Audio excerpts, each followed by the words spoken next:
Growing up, I never felt like the favorite child in my family.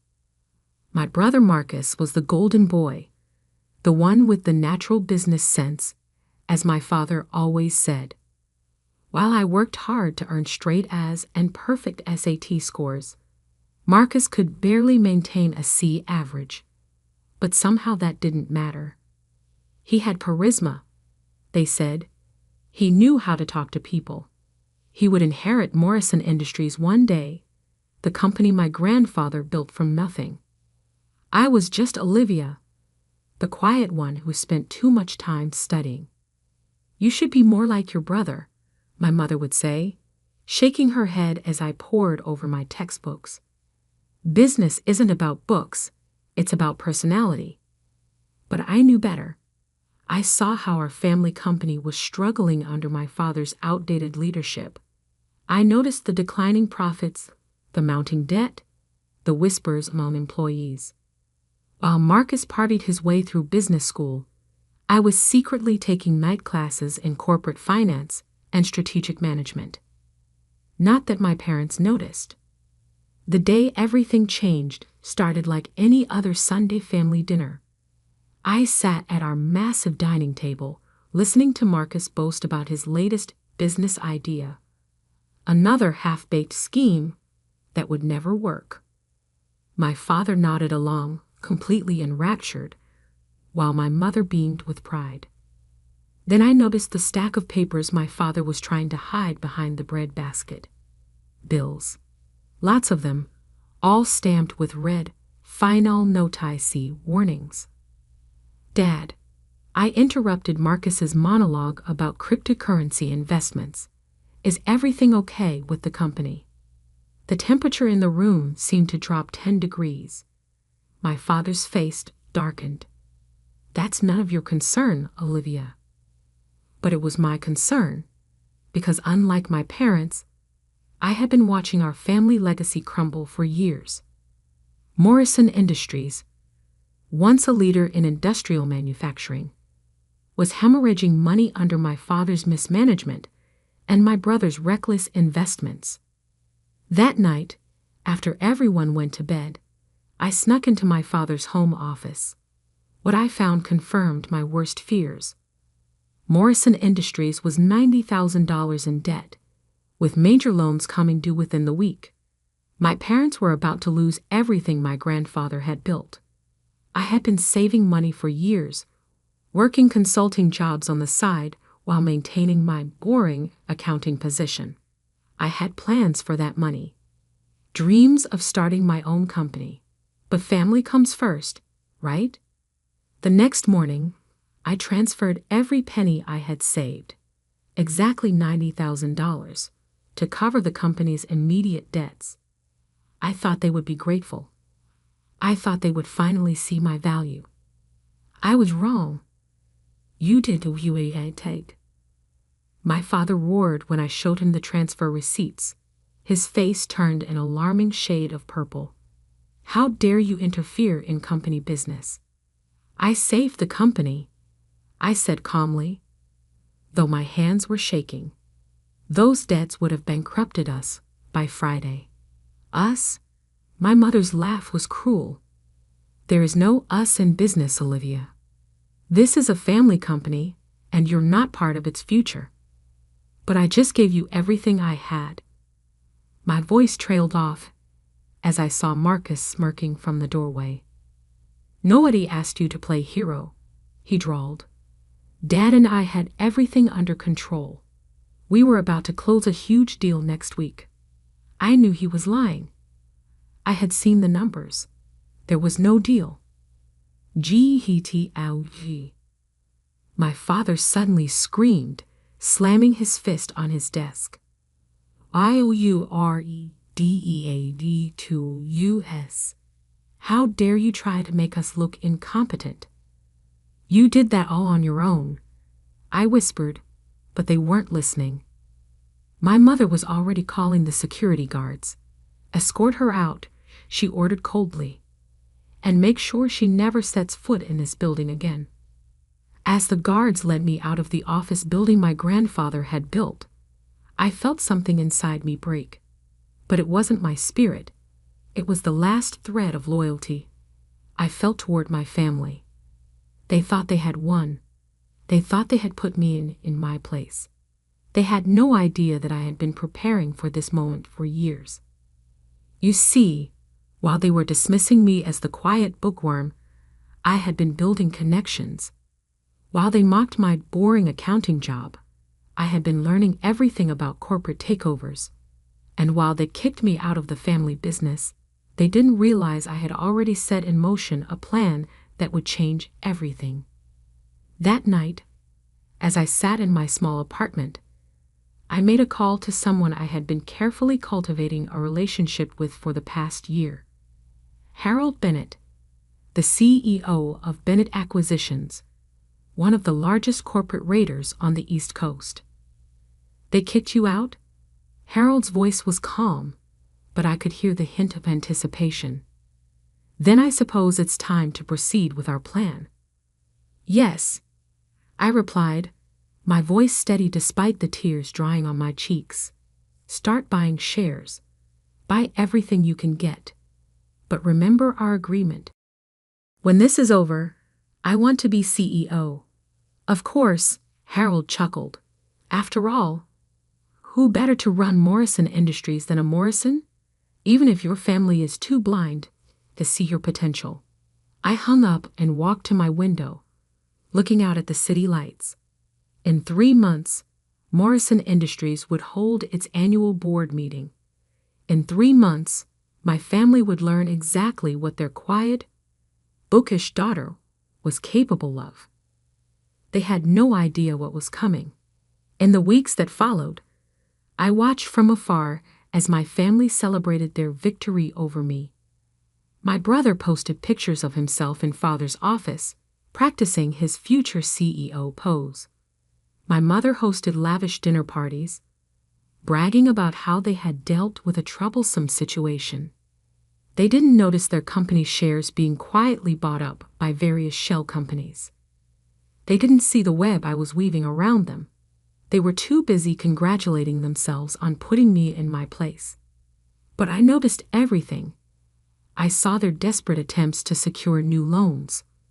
I watched as my father's face grew more haggard with each passing week. I observed my brother's boasts becoming increasingly hollow as investors began pulling out.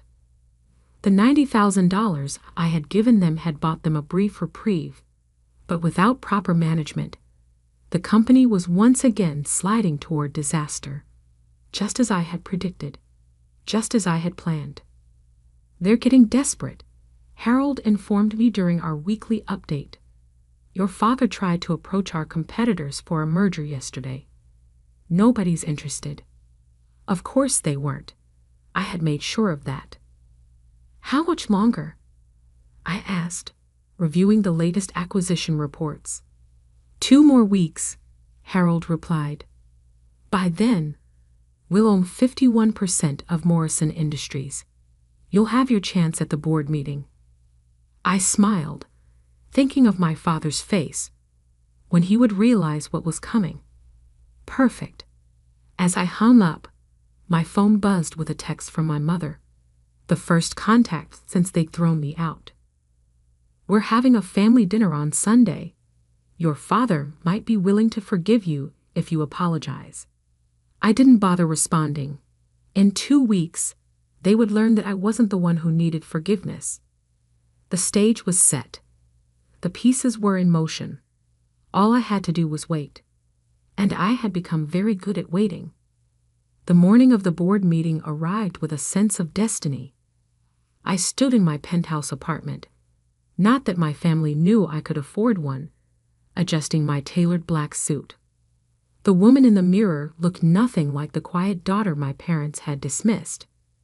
Gone was the intentionally understated wardrobe, the careful attempt to avoid attention. Today, I dressed like what I was about to become, a CEO. My phone buzzed. A text from Harold. Everything's ready. Our people are in position. I smiled, remembering the past 3 months of careful preparation. While my family was busy pretending I didn't exist, I had orchestrated the most aggressive corporate takeover Morrison Industries had ever faced. The first phase had been the easiest, buying up shares through various shell companies. My father, always too proud to notice the obvious, hadn't even questioned why so many new investors were suddenly interested in his failing company.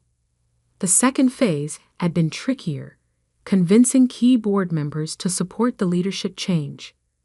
But that's where my boring attention to detail had paid off.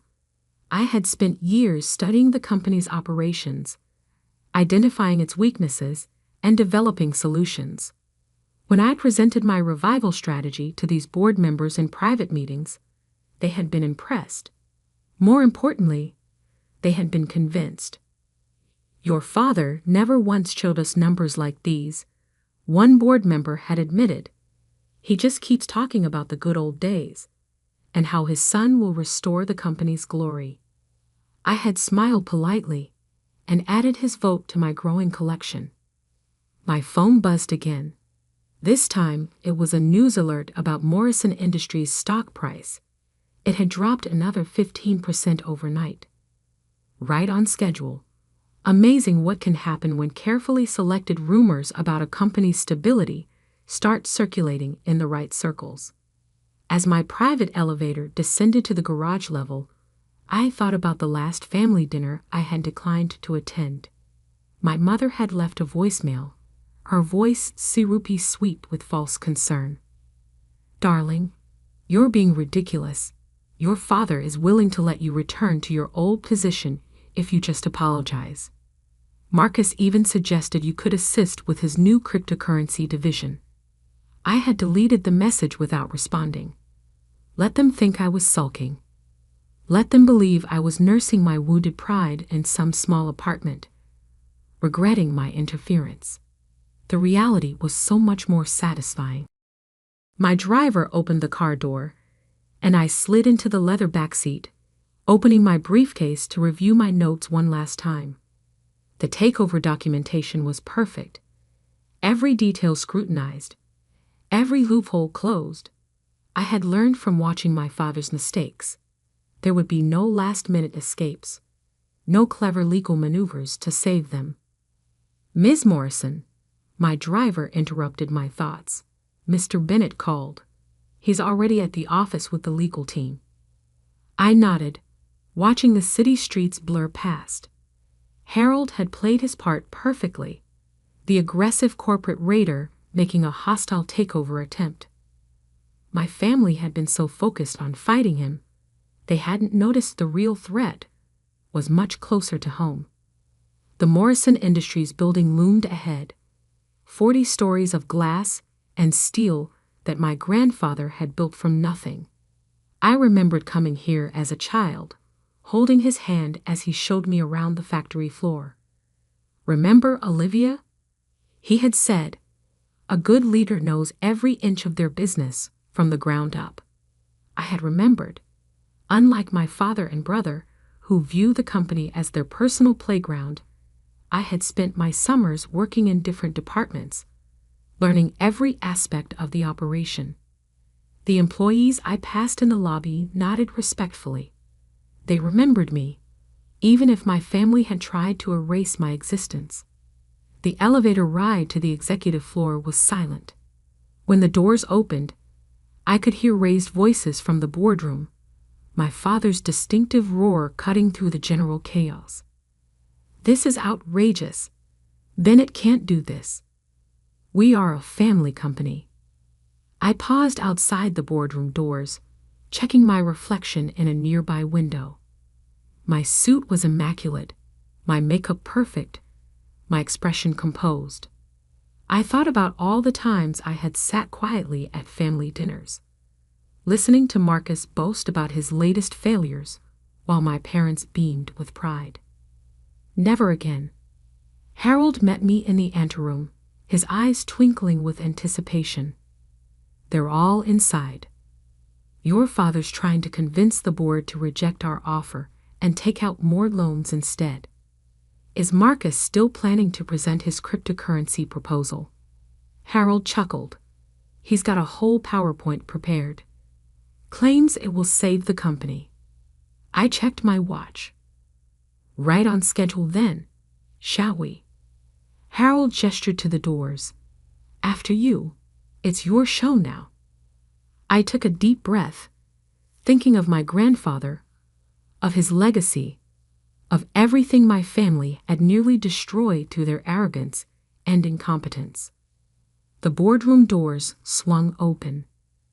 My father stood at the head of the table, his face red with fury as he waved documents in the air. Marcus sat nearby, smirking as he prepared to launch his presentation. My mother perched in a corner, already planning how to spin this crisis at her next charity luncheon. None of them noticed me at first. This company is not for sale, my father was shouting. Bennett can take his hostile takeover and... Actually, I cut in, my voice carrying clearly across the room. The company is already sold. The silence was absolute. Every head turned toward me. I saw the moment of confusion in their eyes, followed by disbelief, followed by the first flickering of fear. Security, my father bellowed, but nobody moved. I smiled, walking calmly to the center of the room. The security team reports to the majority shareholder now, and as of 9 o'clock this morning, that would be me. Marcus jumped to his feet, his carefully practiced CEO pose crumbling. That's impossible. You're lying. Sit down, Marcus, I said quietly, but with enough authority that he dropped back into his chair automatically. The adults are talking now. I turned to address the board members, many of whom were hiding smiles behind their hands. Ladies and gentlemen, I apologize for the theatrics, but I believe we have some urgent business to discuss. Specifically, the future leadership of Morrison Industries. You can't do this, my father whispered, but his voice had lost its power. We kicked you out. Yes, I agreed, setting my briefcase on the table. You did. Right after I paid off $90,000 of debt that you and Marcus had accumulated through incompetence and vanity. That was your first mistake. I began distributing documents to the board members. Your second mistake was assuming I would simply disappear. Your third mistake was not checking who was really behind Bennett Acquisition's recent interest in the company. Understanding dawned in my father's eyes. You were working with Bennett? Working with him? Harold stepped forward, grinning. She was directing everything. Most brilliant corporate takeover strategy I've seen in 30 years. My mother stood up, her social mask cracking. Why? Why would you do this to your family? Family? I laughed, but there was no humor in it. You made it very clear that I wasn't family. I was just the quiet bookworm who didn't understand business, the disappointment who couldn't be trusted with the company's future. I walked to the head of the table, my father's place. His eyes widened as I gestured for him to move. Well, now you're going to learn exactly what this quiet bookworm can do. Please, take your seats. We have a lot to discuss about your future roles in my company. The color drained from their faces as the full impact of my words sank in. I was no longer the daughter they could dismiss, or the sister they could mock. I was their boss. And their performance review was about to begin. The silence in the boardroom was deafening as I took my place at the head of the table. My father had slunk into a chair, his face ashen, while my mother gripped her designer handbag so tightly her knuckles were white. Marcus kept opening and closing his mouth like a fish out of water, his cryptocurrency PowerPoint forgotten on his laptop. Now then, I began, my voice steady and professional. Let's discuss the current state of Morrison Industries under its previous management. I nodded to Harold, who dimmed the lights and started the presentation I had prepared. Financial graphs appeared on the screen, all trending downward. In the past 5 years, company value has dropped 60%. Market share has decreased by 45%. Employee turnover has reached record highs. I clicked to the next slide. And most concerning, over $12 million has been invested in what the books call innovative initiatives. I turned to Marcus, whose face had gone pale. Would you like to explain to the board what happened to those investments, brother? Or shall I pull up the records of your failed cryptocurrency scheme, the disastrous NFT marketplace, the social media app that never launched? Those were calculated risks, he stammered. Every business has. Every business has to be accountable, I cut him off. Something this company has lacked for far too long. My father finally found his voice. You have no right to. I have every right, I interrupted calmly. As majority shareholder and newly appointed CEO, I have not only the right, but the responsibility to address these issues. Now let's discuss your positions. I pulled out 3 envelopes and slid them across the table. Inside, you'll find the terms of your separation from Morrison Industries. You can either accept these very generous severance packages and step down quietly, or... I smiled, but there was no warmth in it. We can discuss the results of the forensic audit I had conducted last month. My mother gasped. Marcus started sweating. My father's face turned an interesting shade of purple. You wouldn't dare, he growled. We're your family. Family. I stood up slowly, placing both hands on the table. Let me tell you about family. Family doesn't mock someone's hard work. Family doesn't dismiss someone's contributions. And family certainly doesn't throw someone out after they've sacrificed everything to help. I straightened up, adjusting my suit jacket. But you're right about one thing. We are family. Which is why I'm offering you a choice instead of having security escort you out right now. Harold stepped forward, placing a stack of documents in front of each of them. You have until the end of this meeting to decide. The severance packages are quite generous, certainly more generous than you deserve. I suggest you review them carefully. My mother opened her envelope with trembling hands. Her eyes widened as she saw the figures. This is more than fair, I finished for her. You'll maintain your social status, keep your country club memberships, continue your charity work. All I ask is that you step down quietly and stay out of company business. Marcus was next, scanning his documents with increasing desperation. But what am I supposed to do? Get a real job, I suggested. One where you actually have to work for your money. Novel concept, I know. My father hadn't touched his envelope.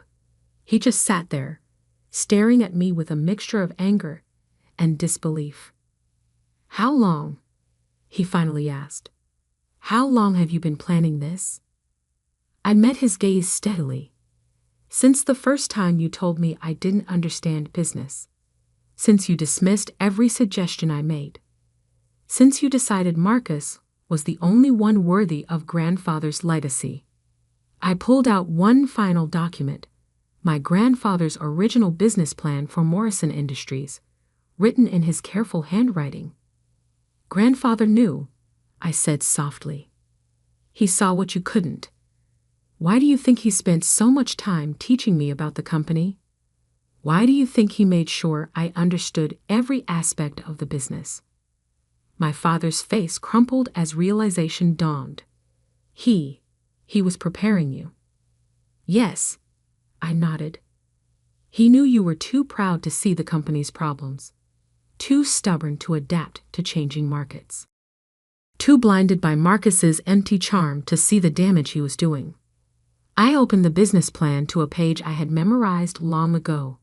The last thing he wrote before he died was this: Morrison Industries will need strong leadership to survive the future.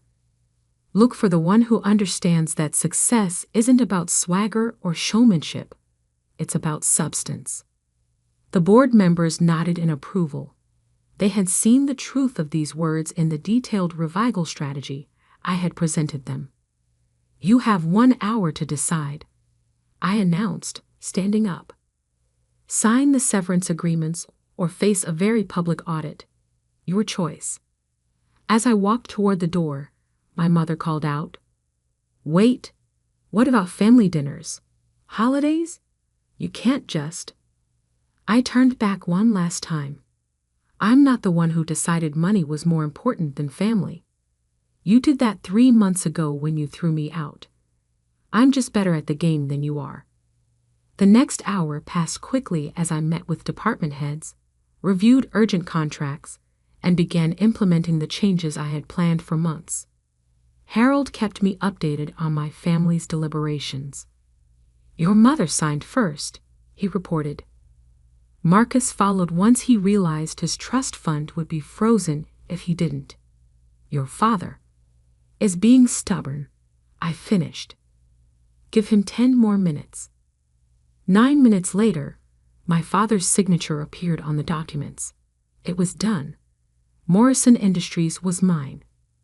That evening, as I sat in what was now my office, the same office where they had humiliated me 3 months ago, I looked out at the city lights and thought about everything that had happened. My phone buzzed with a text from my mother. I know you're angry, but we're still family. Maybe someday. I didn't respond. Instead, I opened my grandfather's business plan again, running my fingers over his familiar handwriting. There was one page my father had never seen, a letter addressed to me. Dearest Olivia, I see your strength, your intelligence, and your dedication. When the time comes, you'll know what to do to save our legacy. It won't be easy. Family rarely is. But remember, true leadership isn't about power over others. It's about the power to make things right. Love, grandfather. I smiled, thinking of how right he had been. Then I turned to my computer and began working on my plans to restore Morrison Industries to its former glory. I had a legacy to protect, after all. And this time, I would do it my way. Over the next year, Morrison Industries underwent a transformation. The changes I implemented, the ones my father had dismissed as unnecessary, led to a 40% increase in profits. Employee satisfaction reached an all-time high. Our stock price doubled. My family watched from a distance, excluded from the success they had once taken for granted. My mother still sent occasional texts, usually around holidays, trying to rebuild bridges they had burned. Marcus got a job at a mid-level marketing firm, where he actually had to work for a living. My father? Well, he retired to Florida, unable to face the reality that his quiet, bookish daughter had outmaneuvered him completely. As for me, I kept my grandfather's business plan on my desk as a reminder, not of revenge or victory, but of what real leadership means. Sometimes the strongest person in the room isn't the loudest. Sometimes the best revenge isn't about destroying others. It's about building something better than they ever imagined possible. They thought kicking me out would break me. Instead, it made me unstoppable. And that's a lesson my family will never forget.